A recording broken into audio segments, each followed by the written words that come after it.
Les élections en Iran sont très importantes. Elles ne sont pas évidemment importantes seulement pour le pays, mais pour l'ensemble de la région.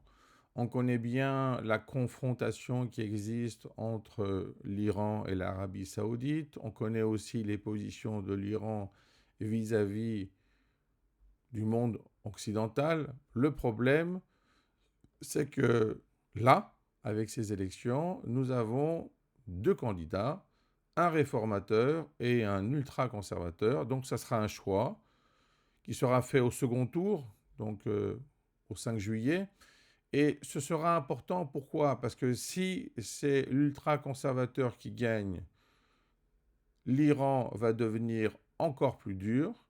Si c'est le réformateur qui gagne, l'Iran va s'assouplir. Et c'est très important puisque nous sommes déjà à l'aube d'une guerre entre Israël et le Liban en raison du Hezbollah.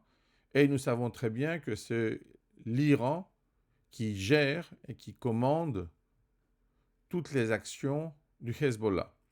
Par conséquent, si nous avons un changement à ce niveau-là, je veux dire au niveau présidentiel, dans la structure et la puissance de l'Iran, nous aurons des répercussions. Si c'est un changement qui devient plus conservateur, alors c'est sûr que nous allons entrer dans une phase de guerre.